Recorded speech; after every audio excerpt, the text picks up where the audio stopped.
Le Mali, pays d'Afrique grand comme 2,5 fois la France, s'étend sur 3 zones géographiques, le Sahara, le Sahel et la savane. Il est traversé par une longue boucle du fleuve Niger. Celui-ci prend sa source dans le nord de la Guinée et se jette dans le golfe du Bénin et l'océan Atlantique, 4184 km plus loin. Il forme un vaste delta intérieur de 30 000 km² au centre du Mali.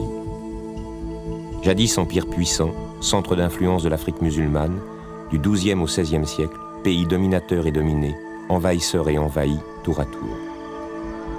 Sa situation au croisement des deux mondes de l'Afrique subsaharienne et de l'Afrique saharienne lui a donné une grande richesse commerciale, mais aussi culturelle. S'il reste peu de choses de la richesse commerciale, les traces de son histoire sont perceptibles, tant au niveau de l'architecture qu'au niveau de ses traditions culturelles et de la diversité ethnique de ses populations. Après 80 ans de colonisation française, le Mali est devenu indépendant en 1960, et l'histoire de ces dernières décennies a été marquée tristement par les grandes sécheresses de 1972 et de 1984-85. La diversité ethnique de ce grand pays transparaît dans la diversité de ses musiques.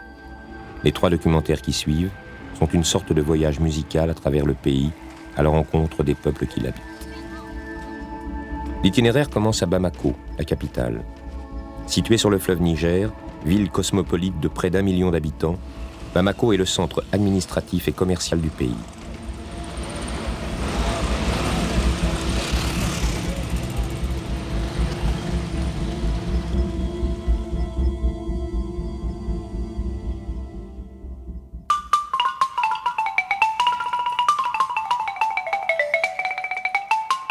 L'ensemble instrumental national du Mali est l'une des formations du Théâtre national du Mali.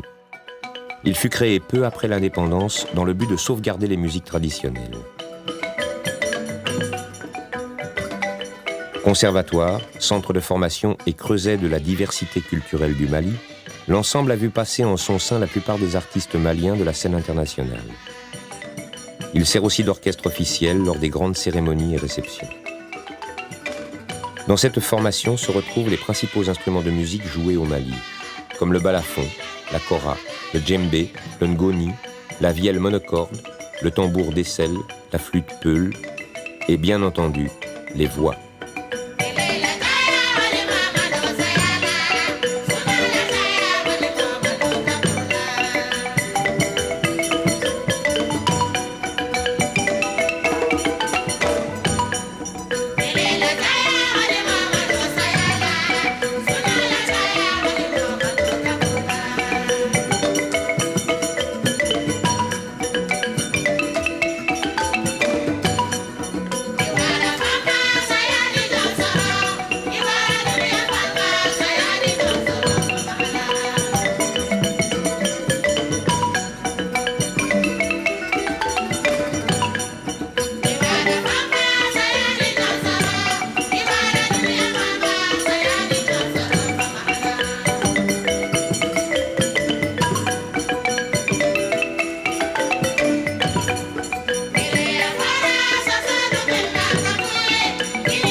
Il existe en Afrique occidentale, et notamment dans la société mandingue, des musiciens au statut particulier, les griots. Les griots sont des musiciens professionnels, détenteurs de compétences techniques qu'ils se transmettent de génération en génération et qui concernent aussi bien la facture des instruments que les techniques de jeu et les techniques vocales. À l'origine, ils avaient pour mission de conserver la mémoire des événements de la vie communautaire.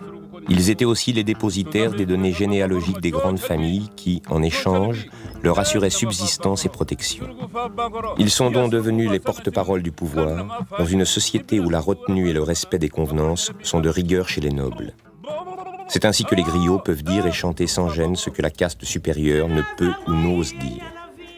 Par extension, on les considère comme des conteurs et des bouffons, et actuellement comme des entertainers. Djeli Baba Sissoko est le plus célèbre conteur populaire du Mali. Son corpus, sans cesse renouvelé et réadapté, puise largement dans les contes des Mille et une nuits.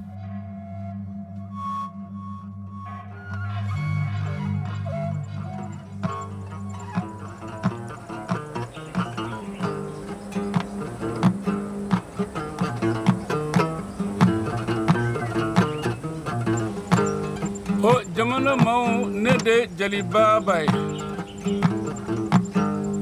Binani masala kunguruni mbawe ka demison so hakili ka chegorbo so hakili ne Djeli Baba e jeli ka cha anfaya nga nyamakala manja nyamakala ni jeli te kilanye anfe jeli e jumanye aye mogo min don ate mogo min don abi kulo tila abi dunufo abi kulo abi mogo fasada abe bedali abafo amma ayinso warila ayinso finina ayinso sanuna abi bedali ate hali mogo min don abi kulo la ati min don abi kulo la ango ma ko jeli o nyamakala suga jumanya anfa iti ma dali iti kulo mogo la ni ma men kala ibu dolu ka kele fo ka ba ko lujia ni cheni muso kala la ibu kuma fo ko ba olu bibbe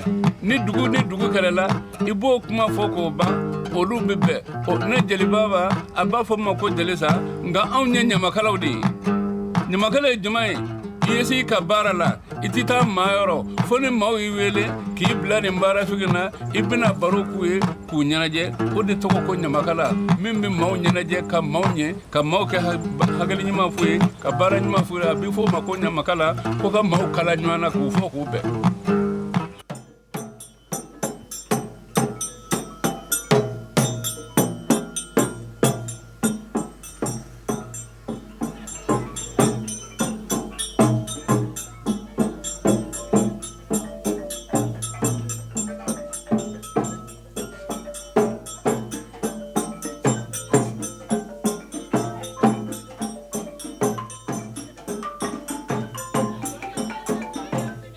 Autodidacte, génial joueur de balafon, voici Kélétigui Diabaté.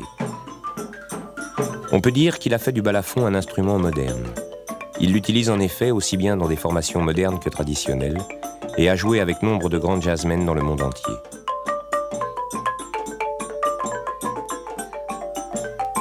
Kélétigui Diabaté participe à la formation de jeunes musiciens, donne des cours à l'étranger et fabrique ses propres instruments afin d'obtenir les sonorités spécifiques qu'il affectionne. Il explore des univers musicaux inédits pour le balafon, qui en font un instrument de grand soliste. Il nous parle de sa passion et nous dit tout sur le balafon. Le balafon, c'est un instrument à laquelle on va dans la nature pour chercher le bois. Et l'origine des balafons, ce sont ces bois-là qui tombent naturellement. Quand ils tombent, ça peut rester sur la terre pendant 15 ou 20 ans comme ça. Ce sont ces bois-là que nous, on cherche dans la nature. On les enlève, on amène et on découpe. Ensuite, on essaie de les casser là, en cassant les bois, pour trouver des lames de balafon là-dedans. Et ces lames, on les fait sculpter là pour avoir la forme des lames des balafons. Voyez-vous, on le fait comme ça. Voyez-vous. Alors, au fur et à mesure, on cherche la forme naturelle, la forme normale de balafon. Et voilà. Ensuite, on le met sur le four là, et pour qu'on ait un son meilleur. Parce qu'il y a des liquides qui se trouvent à l'intérieur du bois. Pour chasser ça, il faut le mettre au four pour qu'on puisse avoir un son agréable comme ça. Ensuite, il faut attacher les lames avec les bambous, hein, pour pouvoir avoir un cadre de balafon. Une fois attaché maintenant, on prend, il y a le petit calebasse, puisque je n'ai pas d'ampli, ça c'est ma caisse de résonance, parce qu'il n'y avait pas de micro à l'époque. Alors ça, quand j'ouvre ça, j'accorde. Alors, en mettant sous le lame, le son ça vibre très bien, agréable. Voilà la gamme de huttes. On dit do, ré, mi, fa, sol, la, si, do. Bon, ça c'est la première gamme que j'ai jouée. Finalement, pour avoir les altérations, j'ai pris notre gamme qui est au-dessus des do majeurs, qui est do dièse majeur.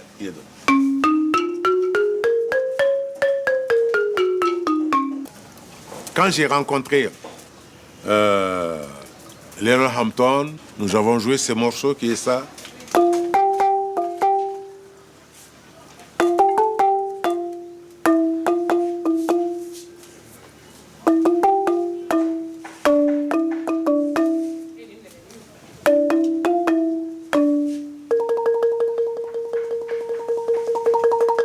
Bon, actuellement, le balafon, je peux interpréter toutes les œuvres de tous les musiciens dans mon balafon.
Ailleurs, à Bamako. Dans la cour de la maison familiale, ces jeunes gens fabriquent une kora, instrument emblématique de la musique du Mali. La tradition de facture comme de jeu de la kora fait partie du patrimoine des griots malinqués. Toumani Diabaté nous la présente. La kora, c'est une calebasse renfermée par une peau de vache, des accessoires 21 cordes, et dont 11 à gauche et 10 à droite. C'est vraiment l'instrument typique mandingue. Chaque corde a un nom, chaque corde a une signification. La façon de le jouer, de tenir, de communiquer avec chaque chose sur la kora a vraiment une signification.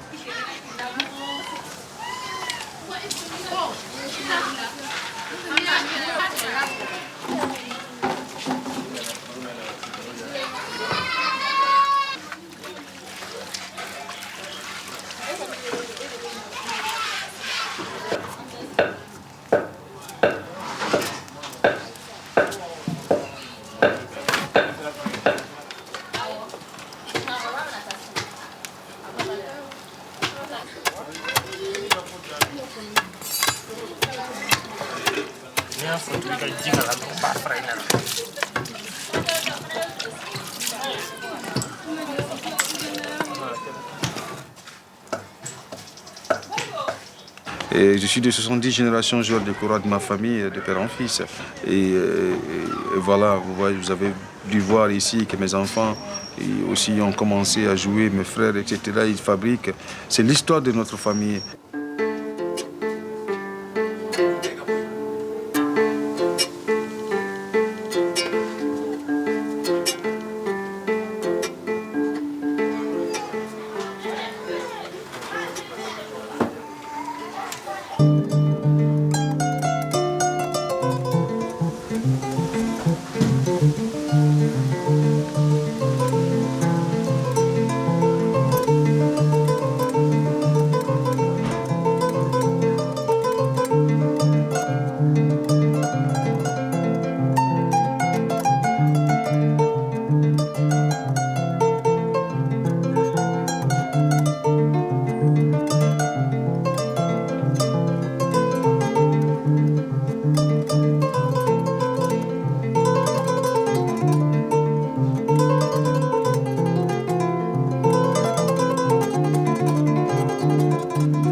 La confrérie des chasseurs du Mandé, dans la région de Bamako, est très ancienne.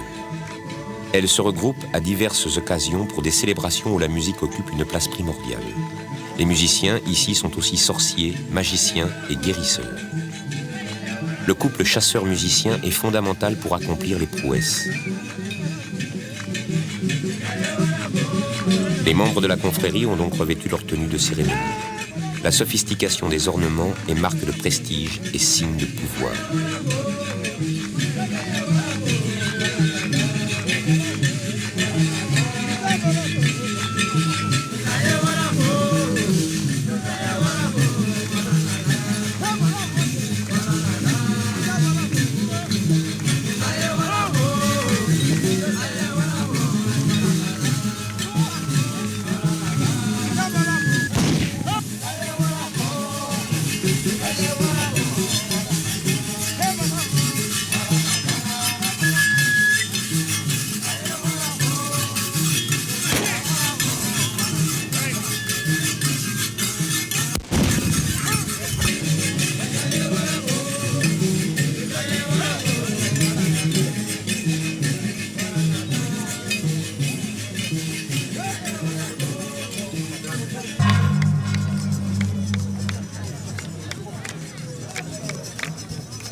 L'instrument de musique des chasseurs vient du sud du pays.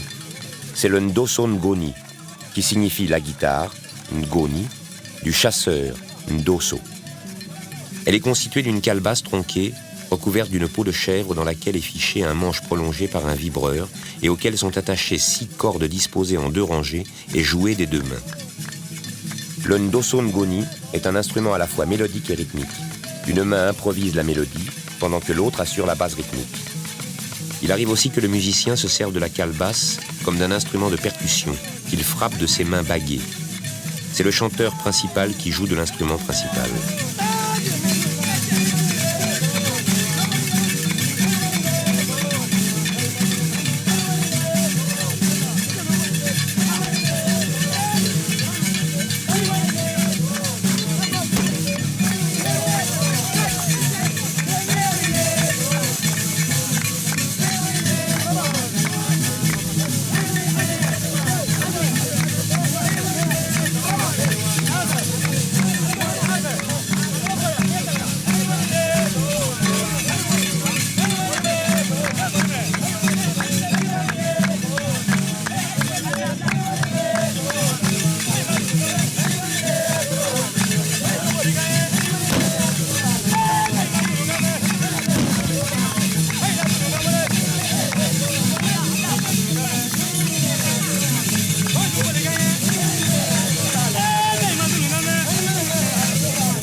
Les seuls autres instruments de musique sont des instruments de percussion qui combinent les caractéristiques de 2 types d'idiophones, les racleurs et les cloches métalliques. Ils sont constitués par des tuyaux métalliques entaillés et raclés.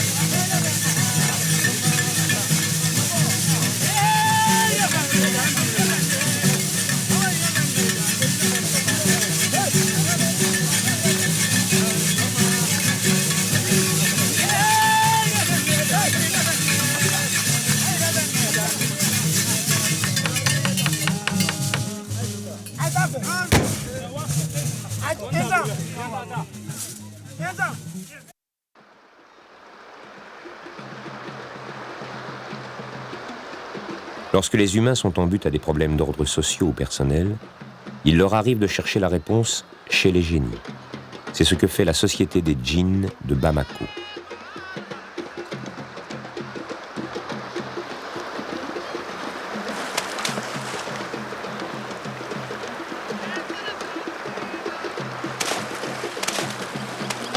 La petite procession descend vers le fleuve, au son des tambours et le chant destiné à délivrer aux esprits qui l'habitent un message de paix et à demander leur bienveillance.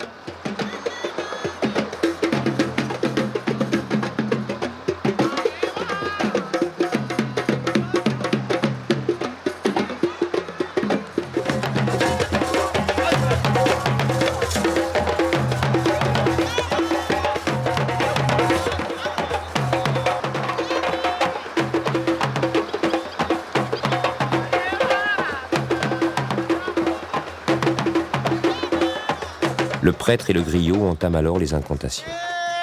Ce ne sont pas des incantations de féticheurs, ce sont des incantations en langage codé que les génies comprennent.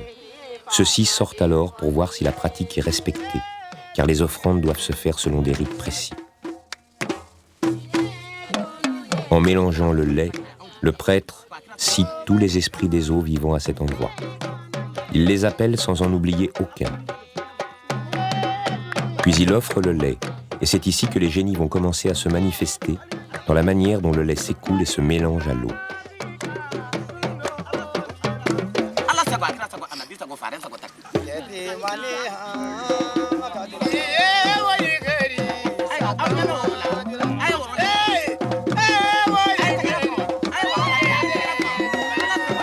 Mais il faut plus d'offrandes.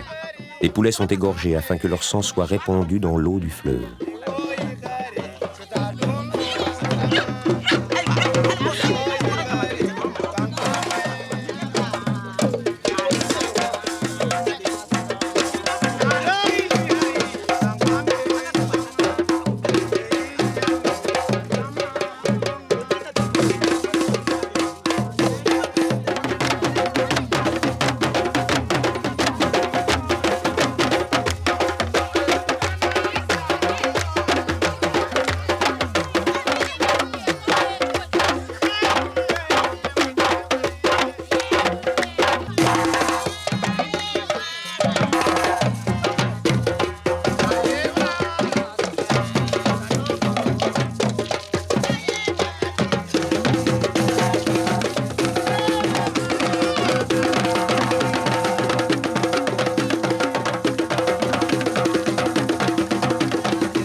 Il arrive cependant que les génies veuillent s'exprimer de manière plus forte, en entrant en possession d'un des membres du groupe.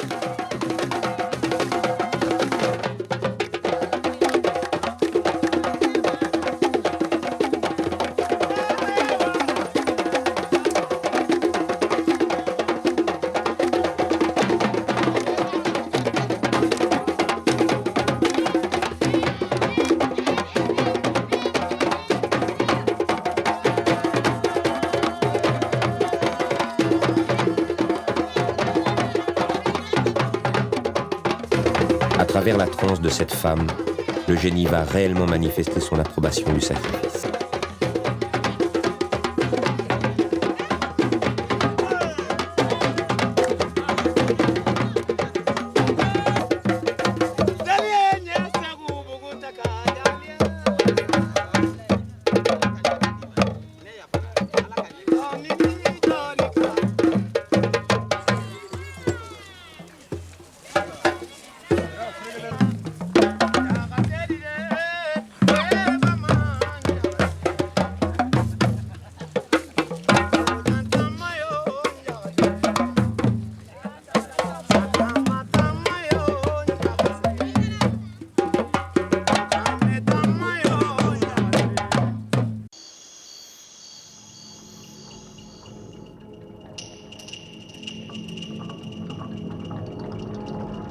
Nous voici à Markala, un village situé sur le fleuve Niger, à quelques kilomètres de la ville de Ségou, qui fut du XVIIe au XIXe siècle la capitale d'un des deux royaumes Bambara. C'est ici que vivent les Somono. Les Somono ne sont pas un groupe ethnique, mais des pêcheurs professionnels descendants d'ethnies diverses. On les considère généralement comme une caste des Bambara, dont ils parlent la langue et suivent les coutumes.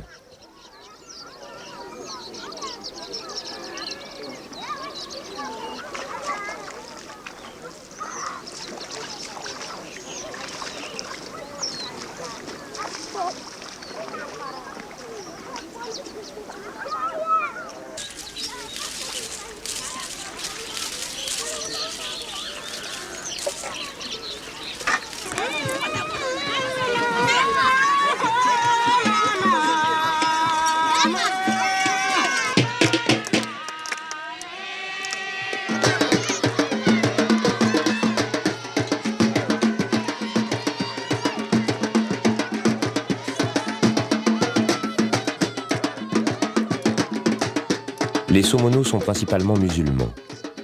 Ils conservent cependant un fond culturel imprégné des religions traditionnelles et gardent l'habitude des cérémonies qui y sont liées. Leurs fêtes font appel à une tradition animiste séculaire de la région, celle des marionnettes, représentant les génies des eaux auxquels la musique rend hommage, afin d'obtenir leur grâce. Bien souvent, en Afrique, il est impossible de marquer le clivage entre fêtes, divertissement et rituels. De même, entre religion importée et croyances traditionnelles. En voici un exemple.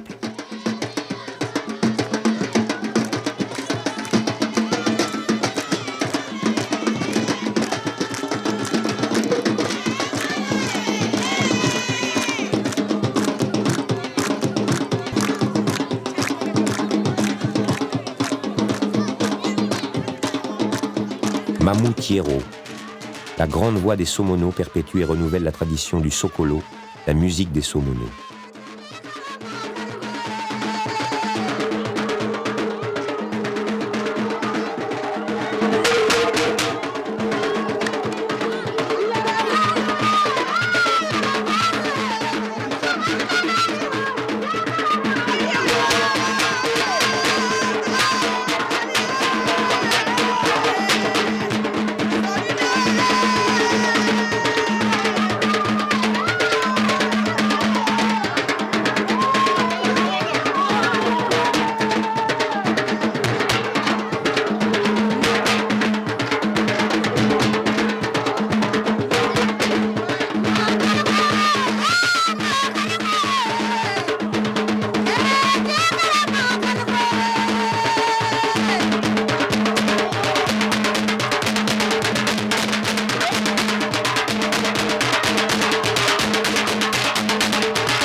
Les Minyankas sont un groupe ethnique proche des Sénoufos et vivent dans le sud-est du Mali, le long de la frontière du Burkina Faso. Traditionnellement, ils pratiquent une agriculture de subsistance, mais passent progressivement à la culture du coton. Comme les Dogons, les Minyankas sont réfractaires aux religions monothéistes et sont restés essentiellement animistes. Au village de Mpesoba, le groupe Bourou joue une musique de rituel religieux du culte du Nia. L'originalité de leur musique vient de l'usage des cornes de vache. Chacune produit un seul son et toutes sont harmonisées les unes par rapport aux autres. Il s'agit de musique de fête funéraire et guerrière.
Nous voici au village de Seoulasso, qui fait partie du cercle de Tominyan, dans l'est de la région de Mopti.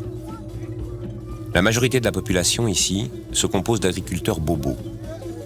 Il s'agit de la frange malienne d'une ethnie dont la plus importante population vit au Burkina Faso. Pour la précision ethnologique, sachez que ces bobos-ci sont appelés bobos oulés, ce qui signifie bobos rouges. À l'instar des Dogons, les bobos sont un peuple d'irréductibles résistants à l'influence des religions importées. Ils sont donc restés animistes pour la plupart. Mais ils se sont aussi farouchement opposés aux envahisseurs colonialistes. Ils se souviennent encore de leur révolte de 1916 contre les Français et leur pratique de travaux obligatoires et d'enrôlement forcé dans l'armée, ce qui leur a donné une flatteuse réputation de peuple brave et courageux. Scène de la vie quotidienne d'un village bobo moyen, au rythme de l'Afrique.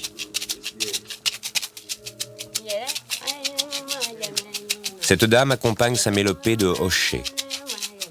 On se rappelle que les hochets font sans doute partie des tout premiers instruments de musique que l'homme ait inventés.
La bière locale, qui peut se boire tiède, est brassée avec patience et consommée in situ, avec plus ou moins de modération, mais toujours délectation.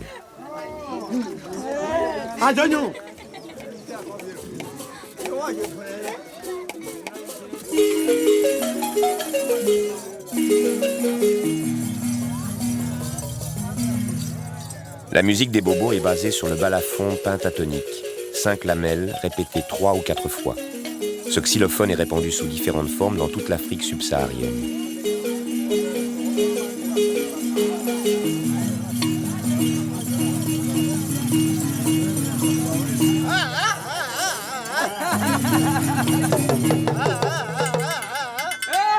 Le balafon est l'instrument de musique des moissons. Les musiciens se rendent alors de village en village et jouent pour les moissonneurs en échange de millet ou de viande. Le groupe de Kariba Diarra produit une musique d'énergie pure, binaire, directe, jubilatoire, irrésistible.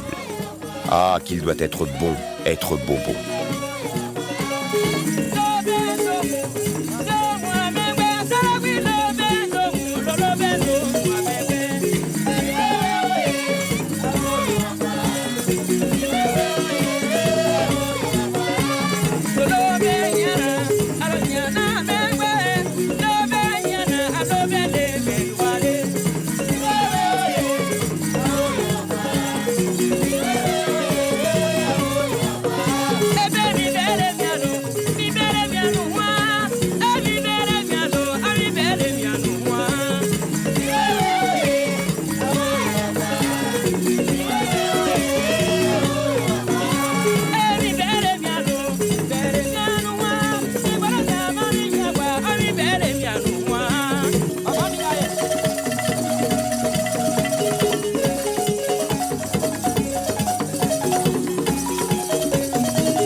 La région de Mopti recouvre la plus grande partie du delta intérieur du Niger.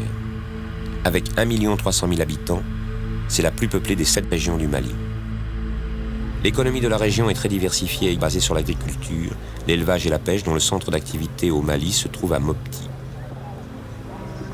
La ville de 60 000 habitants est la seconde ville du Mali.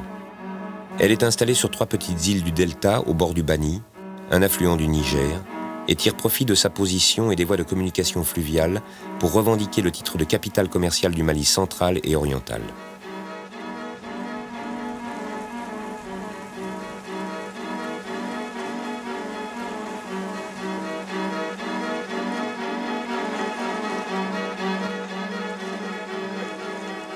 À l'image des grandes pirogues traditionnelles, le marché de Mopti perpétue des pratiques commerciales séculaires. Parmi celles-ci, la plus remarquable est le commerce du sel. Ces plaques de sel qui peuvent peser jusqu'à 100 kg proviennent du fin fond du Sahara. Elles ont été transportées à dos de chameau par les caravanes des Touaregs. Les échanges entre le sel venu du nord et l'or venu du sud faisaient déjà fleurir le commerce du Niger depuis l'empire du Ghana, il y a près de 1000 ans. Les pirogues non plus n'ont pas changé depuis 500 ans. Elles sont toujours fabriquées par des artisans bozo dans leur village chantier naval à la sortie de la ville. Elles sont toujours faites de la même manière, de planches sciées à la main et assemblées à l'aide de clous fabriqués par des forgerons bozo.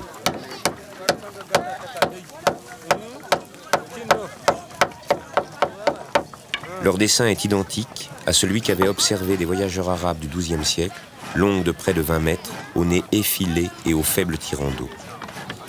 Et elles sillonnent encore le fleuve comme elles semblent toujours l'avoir fait, de Ségou à Mopti, de Mopti à Tombouctou, de Tombouctou à Gao. Les fêtes bozo célèbrent les retours de campagne de pêche et mettent en jeu des tambours et des sifflets lancinants joués par les jeunes hommes du village, et la danse exécutée par les femmes. Caractéristique de l'Afrique noire, la danse est athlétique et explosive, exécutée en cercle et collectivement ou à tour de rôle, par un ou par deux des participants qui se détachent pour quelques instants du groupe, dans lequel ils se fondent une fois leur performance accomplie. Dans tous les cas, la coordination est étroite avec les musiciens qui, tout à la fois, poussent les danseuses et sont dynamisés par elles. On peut au passage faire allusion à la place réelle de la femme dans la société traditionnelle.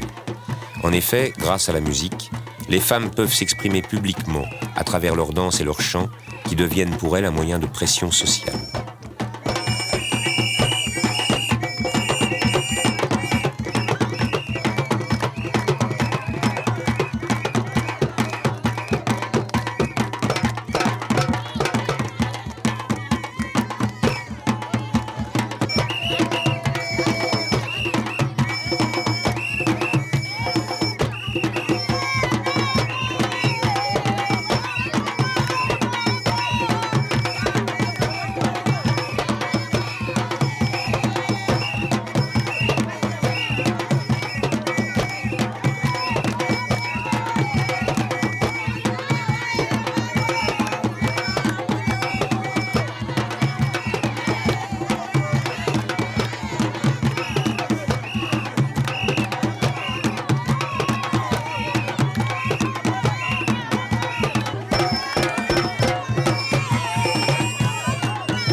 Aux confins de la ville de Mopti, un vent de sable s'est levé sur la plaine, au départ des grands troupeaux que les jeunes garçons Peuls emmènent aux pâtures.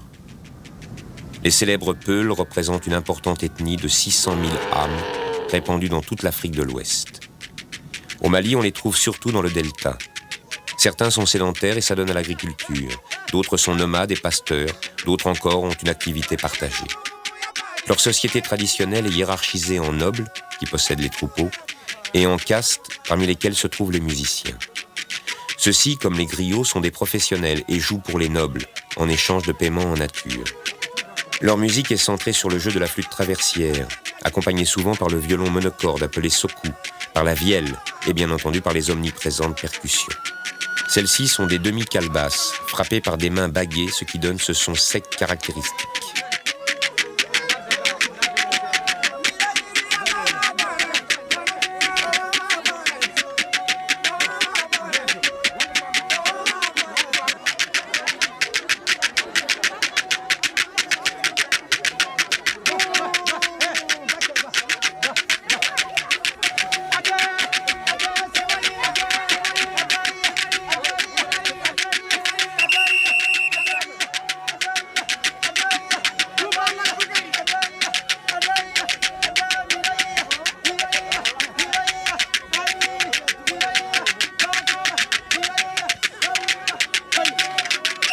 Ces percussionnistes, danseurs, acrobates rivalisent de souplesse, de force et d'audace dans des danses qui fêtent les étapes de transhumance ou les retours des migrations.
Dans la région de Mopti, voici un groupe emblématique du Mali et sans doute le plus connu, les Dogons. Il reste environ 400 000 Dogons répartis en quelques centaines de villages.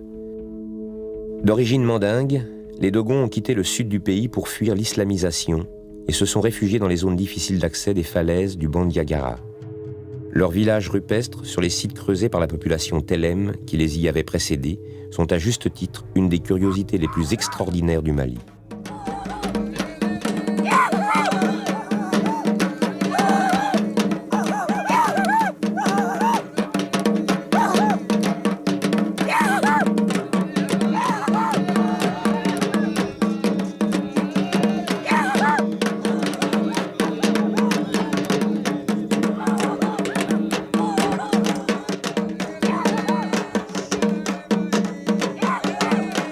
Leur culture musicale et leur folklore ont l'occasion de s'exprimer dans divers festivals, célébrant les événements de la vie tribale, comme les moissons, ou destinés à maintenir les harmonies essentielles à la vie des communautés. Quant à la musique, elle est basée exclusivement sur les percussions, avec divers tambours joués avec des baguettes et marquant chacun un rythme.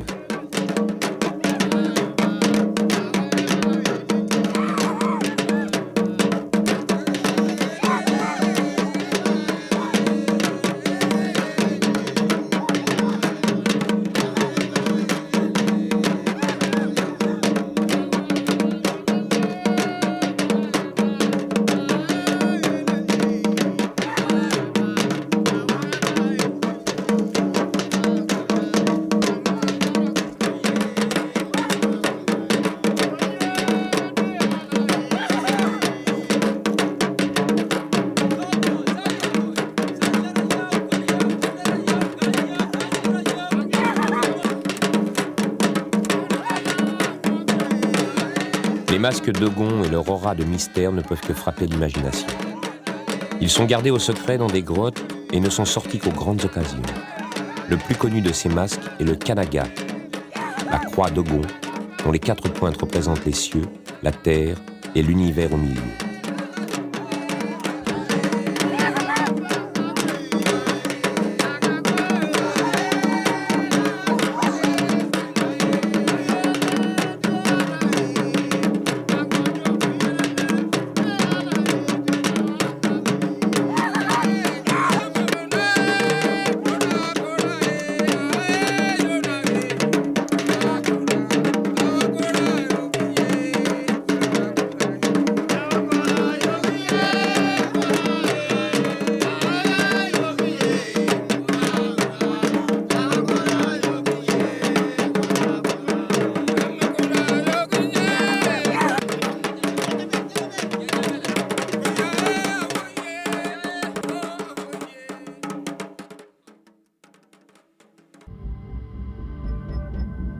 Quelques centaines de kilomètres plus au nord, nous voici aux limites du Sahara, chez les fameux hommes bleus, les Touaregs.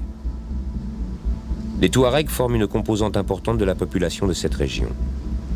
Groupe de nomades berbères, peuple de pasteurs et de commerçants caravaniers, assurant le commerce du sel depuis les mines du désert jusqu'au comptoir du Mali central, les Touaregs étaient une société de type féodal très structurée. En déclin progressif, ce système social s'écroula à la suite des sécheresses des années 70 et 80. En outre, peuple du désert, les Touaregs ont toujours eu un esprit d'indépendance peu compatible avec la rigide centralisation des sociétés modernes. La société Touareg est matrilinéaire, et ce sont surtout les femmes qui sont dépositaires de cet art musical, chanté par une soliste et repris en chœur par les autres femmes du campement. Ce sont aussi les femmes qui jouent du tambour, ce qui est rare en Afrique. Les hommes, eux, font étalage de leur prestance, de leur souplesse et de leur humour, dans des danses parfois acrobatiques.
Le rythme est marqué par les battements des mains et deux types de tambours originaux. L'un, le sakalobo, est un tambour d'eau. Une calebasse hémisphérique est retournée dans une bassine remplie d'eau et frappée à l'aide d'une baguette entourée d'étoffe qui met en vibration l'air contenu dans la calebasse sans que l'impact avec celle-ci soit audible. L'autre tambour, le tende, est un mortier couvert d'une peau que tendent deux femmes, peau qui est régulièrement humidifiée afin d'en améliorer la sonorité.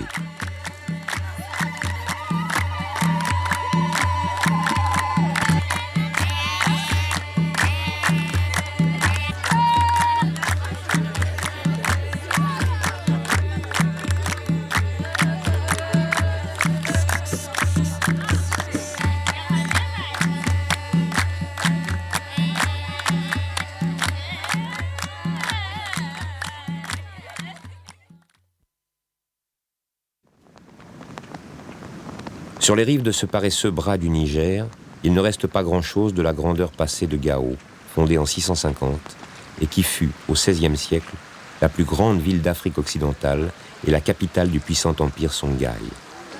Conquise par les Marocains en 1591, puis renaissante comme centre de l'empire Askia, elle est restée une plaque tournante commerciale, bien qu'en déclin. Les terribles sécheresses de 72 et de 84-85 ont achevé ce déclin, décimant les troupeaux des pasteurs Touaregs et Peuls et ruinant les cultures des agriculteurs Songhai.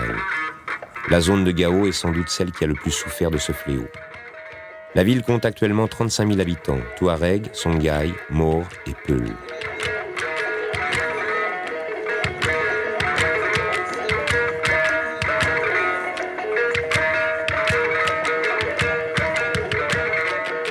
Reflet du mélange des populations de cette région, le takamba est la musique de la symbiose entre les traditions Songhai, qui se rattachent à l'Afrique noire, et Touareg, représentant de l'Afrique saharienne. Le groupe de Sidi Yehiya Samake joue ici une musique de réjouissance, de celle qui célèbre les grandes occasions de la vie.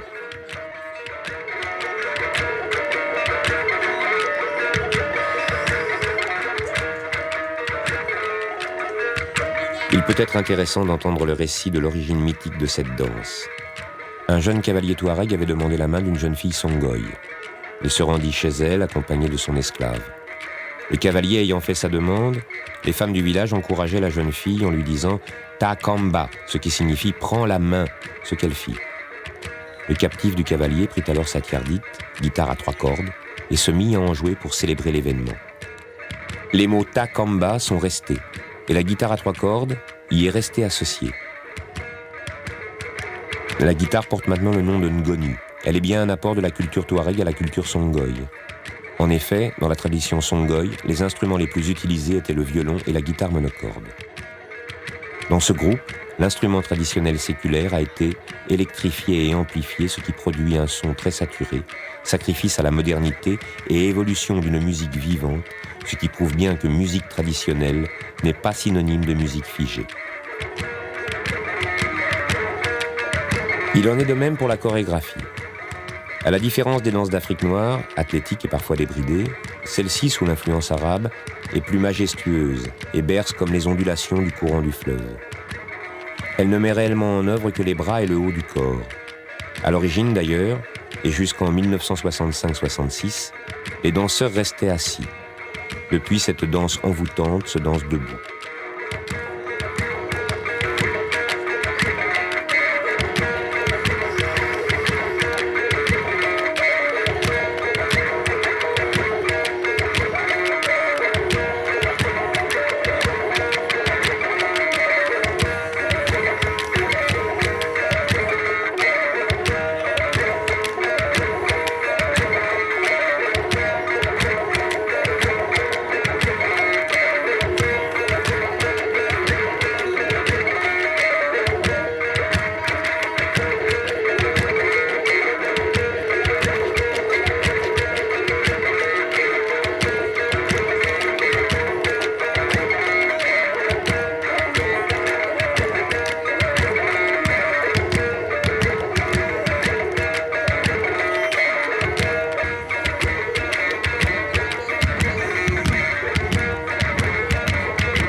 Djenné est avec Tombouctou, sa jumelle rivale, l'une des métropoles du Soudan médiéval, l'actuelle République du Mali.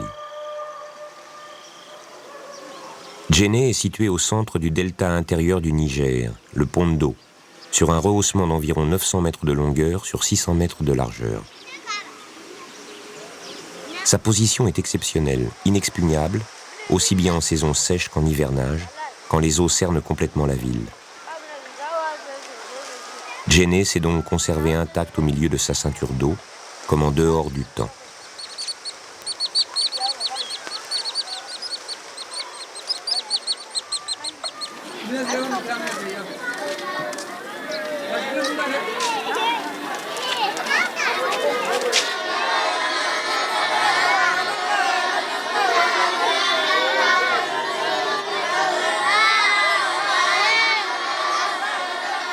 À l'école coranique, les jeunes répètent et répètent les sourates du livre sur lequel s'est fondée la grandeur de la ville depuis plus de 6 siècles.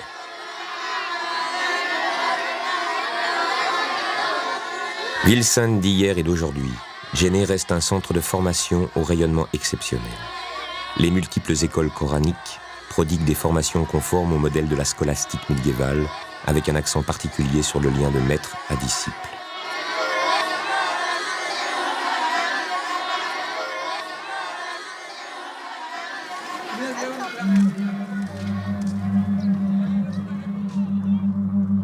Véritable choc esthétique pour le visiteur, Djenné présente un ensemble architectural homogène, du style soudanais dans sa forme la plus pure.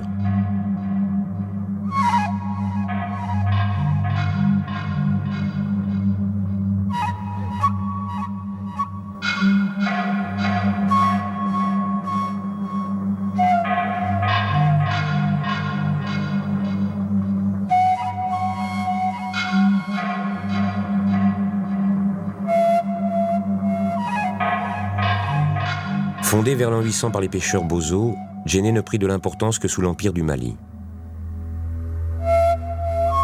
La rencontre des Bozo, bateliers maîtres de l'eau, et des marchands saracolés initiés au commerce de longue distance assura l'essor de Djenné en faisant un nœud commercial important.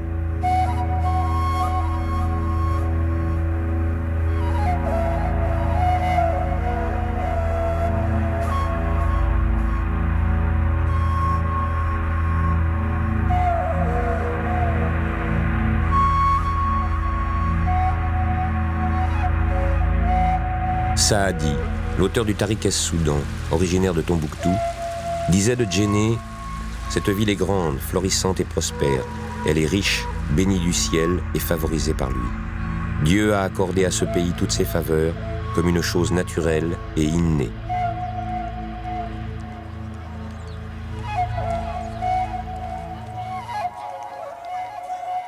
Bien que le prosélytisme des marchands musulmans eut fait déjà beaucoup d'adeptes de cette nouvelle doctrine, ce n'est que vers 1300 que la vocation islamique de Djenné fut assurée avec la conversion du roi Konboro. En se convertissant à l'islam, le roi fit démolir son palais et le remplaça par une mosquée que les Soudanais comparèrent avec fierté au Kaaba de la Mecque.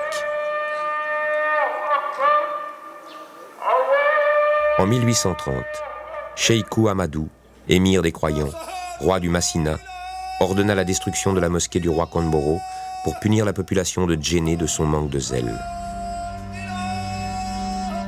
La mosquée d'aujourd'hui date en fait de 1909.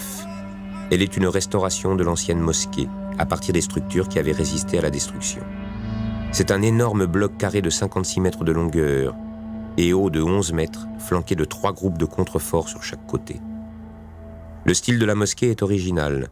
On ne trouve ni la coupole, ni l'arc, ni l'arabesque, si chers aux mosquées du reste du monde musulman.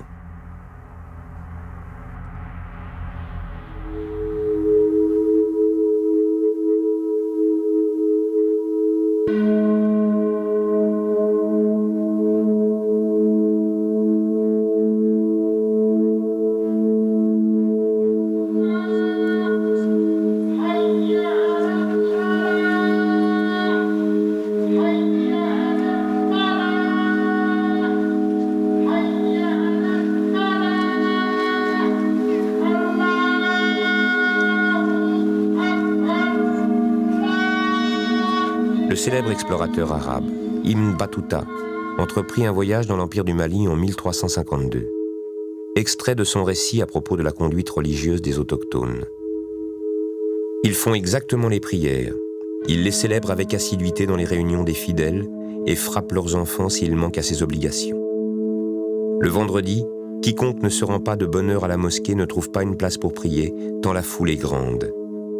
Ils ont l'habitude d'envoyer leurs esclaves à la mosquée et tendre leurs nattes qui servent pendant les prières, dans le lieu auquel a droit chacun d'entre eux, et en attendant que le maître s'y rende lui-même. Les marabouts de Djenné sont à la tête d'immenses réseaux de formation et d'initiation, couvrant toute l'Afrique de l'Ouest et une partie d'outre-mer. Ils contrôlent également une large part du domaine de la thérapie, de la prophylaxie et de la gestion du hasard par la force surnaturelle des saints pour quiconque se trouve dans l'adversité et veut forcer le destin. Centre de pèlerinage, Djenné remplaçait valablement la Mecque pour les fidèles de l'Ouest africain jusqu'à une époque récente. Le dessin de la célèbre mosquée deviendra le modèle de la plupart des mosquées de la zone de la savane soudanaise. Un jeu subtil d'ombre et de lumière, de courbe et de droite, de plein et de vide, atteste le savoir-faire des artisans bâtisseurs locaux.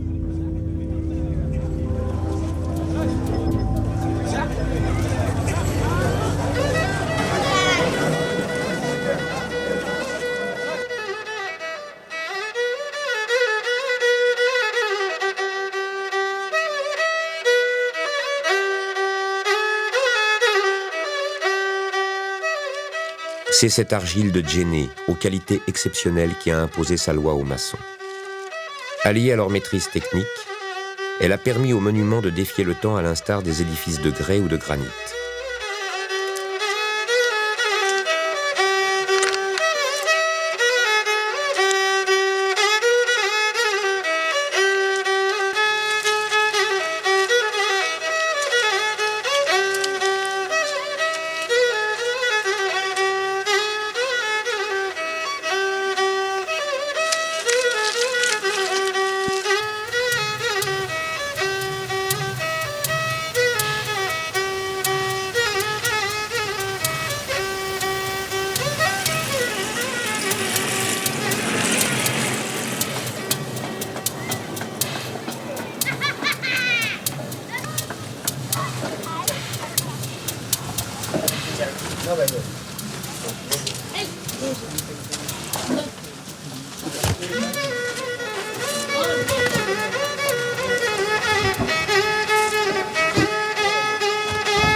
Les maisons et les palais sont donc bâtis en briques de terre crue, séchées au soleil, par une confrérie de maçons formant de père en fils un corps de compagnons bâtisseurs.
Les populations de Djenné sont convaincues que la pérennité et la solidité de leur édifice sont assurées plus par des formules magiques que par les éléments de la structure.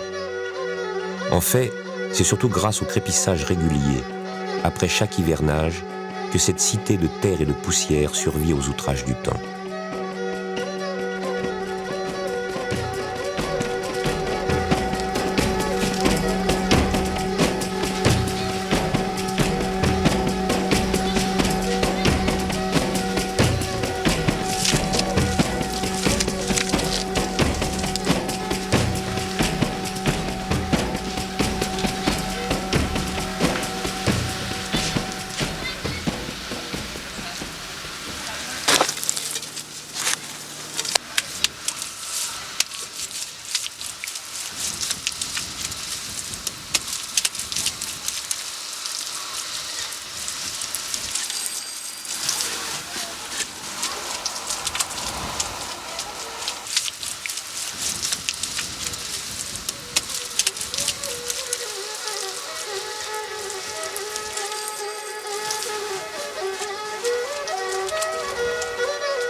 Arne bayna Shilamada Arida Bok Gura Bokum Amadu Bokum Nama Bokum Charte Komba Sanuna Mayo Dangere Changel Dangere Bamana Sarre Komba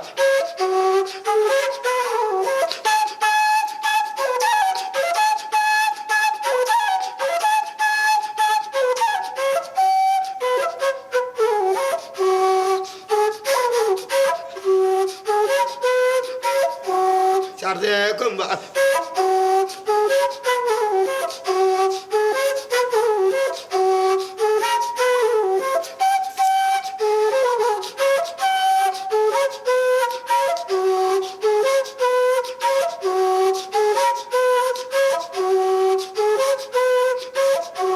Sarde Komba Arne Bainam Ibe Ere Gande Ere Sapoy di cayre ñal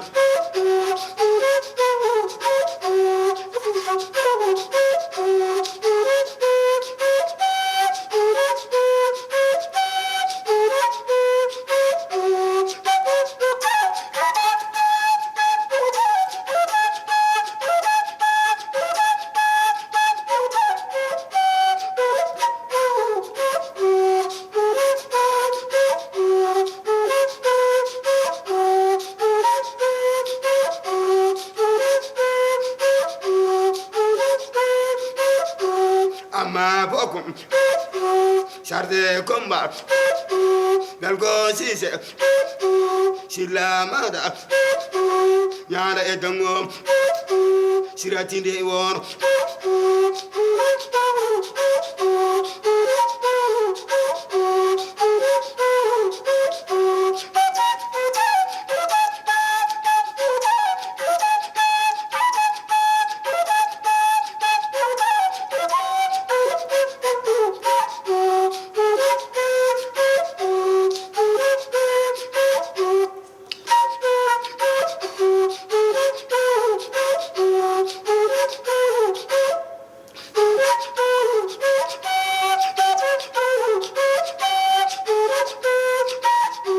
Sarde Komba Cham Saura Jabi Saura Arne Bainam Wallahi Allah Arne Bainam Sarde Komba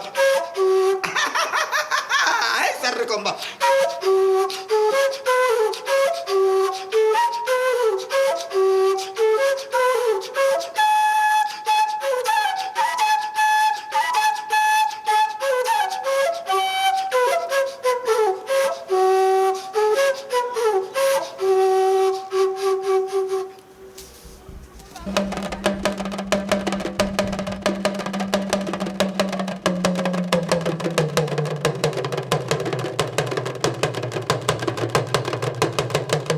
tisserands de Djenné sont aussi connus que les maçons. Le sage Ampateba voyait dans le métier à tisser le symbole le plus pertinent de la société humaine.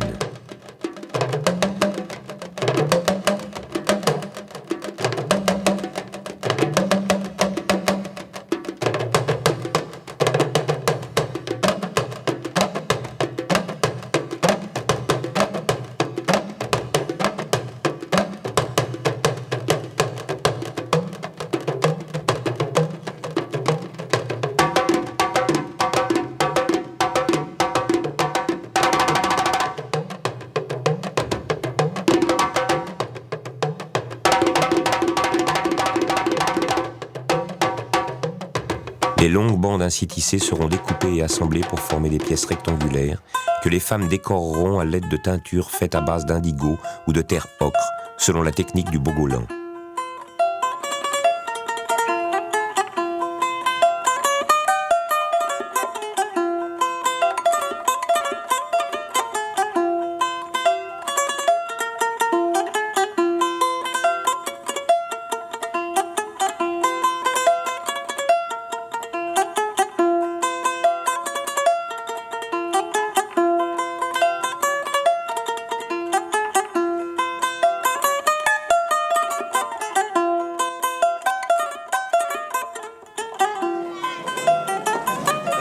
Grâce à la conversion du roi Komboro et à la paix de l'Empire mandingue, le commerce connut une grande prospérité.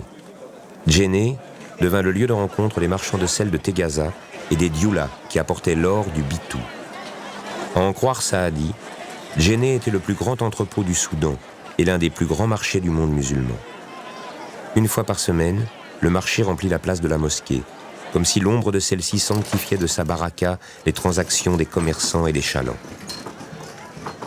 Il reste un signe du rôle économique central de Djenné dans l'histoire des échanges nord-sud, portant sur les épices, les perles, les tissus, le cuivre, les esclaves, les kauris et surtout le sel. Le sel dont la grande faim tenaille les paysans de la savane et de la forêt, disaient les chroniqueurs. Le commerce favorisa la vie urbaine et contribua à faire de Djenné un creuset cosmopolite au pouvoir d'attraction intense et un diffuseur culturel au rayonnement exceptionnel.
Djenné est un joyau, épargné par les destructions du temps, des conquêtes et de la modernité. Mais jusqu'à quand ?